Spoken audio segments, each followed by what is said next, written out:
Hello. I have no doubt that with exam week coming up, that some of you are perhaps feeling a little bit anxious, a little bit overwhelmed. So I thought what I'd do is over the next 3 Mondays, I am going to literally hold your hand and we are going to do some revision together. But before we start the revision, I'm going to let you in to a little secret. There's been a lot of research done around the world about what are the things that we can, as teachers, help you to do to help you make the most progress. And there's not just one thing, but there is one particular thing that researchers around the world have noticed makes a bigger difference than other things. And that is something with a very fancy name called metacognition. Now I'm going to explain that to you. It's a little golden nugget, a little secret that is hopefully going to help you. And basically what it means is understanding how you learn. Over the last couple of weeks, you might have noticed in my study, I've got this picture. This is a photo that I was lucky enough to take of this beautiful dugong in the Red Sea while I was scuba diving. And he was massive. He's a bit between a hippo and his tail is like that of a whale. It was such a privilege. And you can see the remora fish over there helping to get rid of any parasites. But hopefully over the last couple of weeks, you have spotted my dugong in my study. And over time, perhaps even you've associated these videos with the picture of the dugong in the background. Now that's what happens with our memory. The more we see something, the more it's going to stick in our brain. And that is something that I want you guys to hold on to. The more you practice, the better you are going to get. So let's talk about how you can go about revising to make the most use of your time to get the results that show your true potential. Okay, so time to revise. What do you need to do? How does this work? So let's have a look at what we need to be doing. So there's a couple of steps in revision. The first step reminds me of this picture of this monkey here. A lot of people stop at this step. It's about going through your work, looking at your notes, seeing what is it that I need to learn, what do I have to go through, reading it. Now, bizarrely, a lot of students stop at this point. And that's why some people don't get the marks that they truly could get. Because revision is not just about reading through things once and hoping it sticks in your head. It's a bit like those post-it notes. If you don't stick it on properly, it's going to just fall off. So what do you have to do? Well, for some people, it's that next step. It's about making notes in a form that works for you.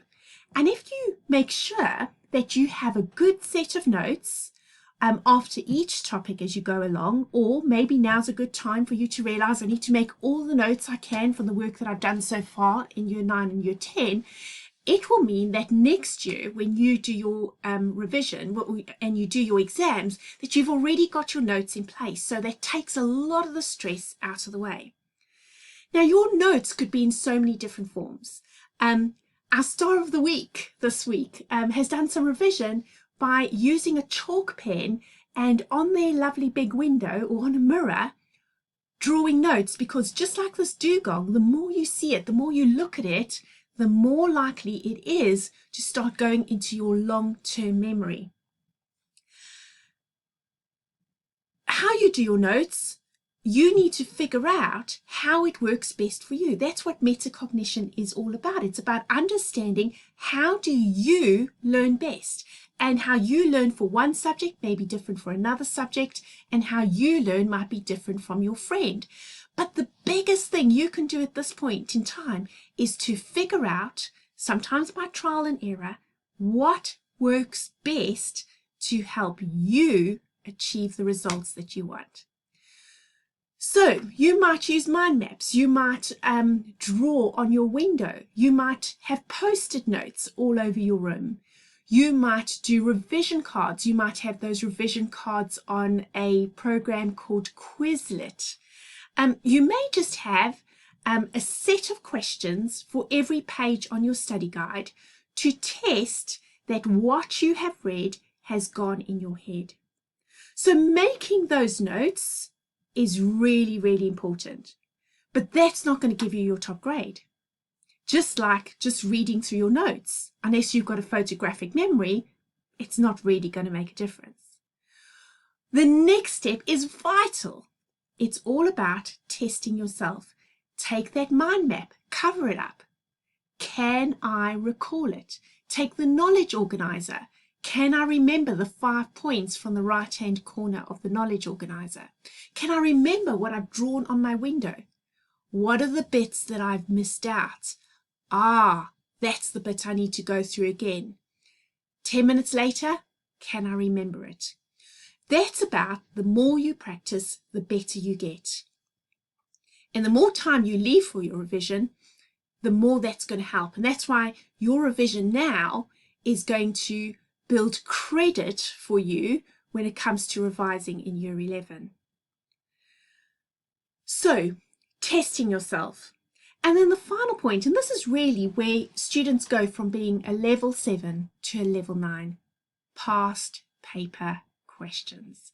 So often, exam technique means that people lose silly marks because they don't read the question properly, because they don't look at the graph carefully. The more past papers you practice, the more you understand how the exam board asks the questions and also the standard that they expect from you. So, this time is all about you thinking about metacognition, big word. It's about how do you learn best. You know what you're good at. You know what you're not so good at. You know what you need to work on. And it's all about you sitting in the driver's seat, taking control and trying out different strategies. So I'm here to help. If you want to talk more about that, please email me. So it's a bit overwhelming. We've got to learn a lot of chemistry. So I've broken it down into bite-sized steps. This little pathway gives us the different topics that we need to know for paper 1.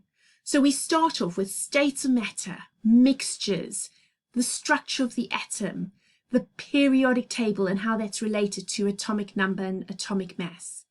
Then we've got our 3 different types of bonding, ionic, covalent and metallic, and how those substances behave.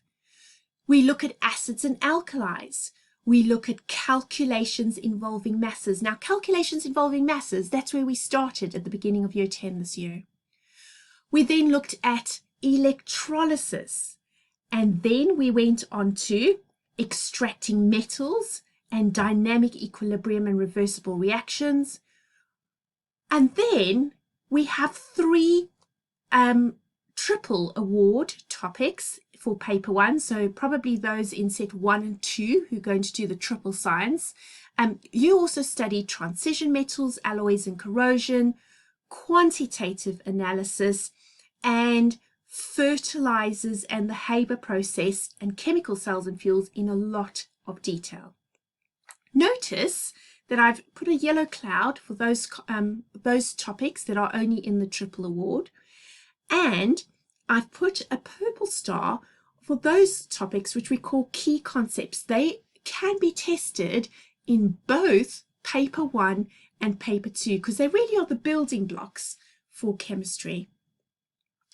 Now, what I need you to do is I need you to rag this. This means go through the work, maybe read through these topics and highlight those bits that are red, those topics that are you just think, oh my goodness, I don't know where to start, because those are the topics that you need to spend time in.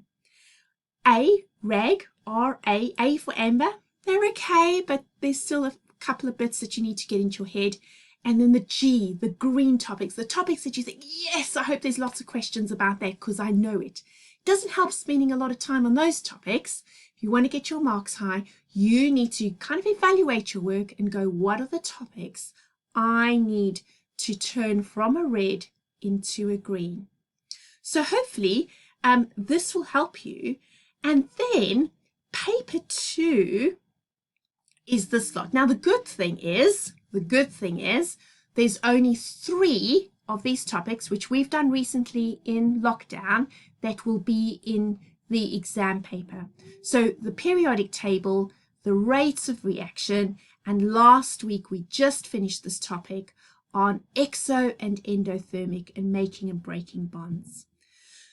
So I hope that that kind of breaks it down into more bite-sized chunks for you. And what I will do over the coming weeks, I will draw some of the main ideas from all of these topics, and we will go through it together to build your confidence, especially in the really, really important bits that build up your knowledge and will build up your confidence. So please don't feel overwhelmed, but do be motivated. Do believe in yourself. If you put in the work, it will certainly pay off. And for the moment, if you make a mistake, that's fine, because that is how we learn. If you realize that this one method of studying doesn't work for you, that is just as important as realizing what does work for you. So it's not the end of the world if you get it wrong, but it will be detrimental if you don't put in the effort to start making your revision for next year a lot easier for you. You can do it. I know you can.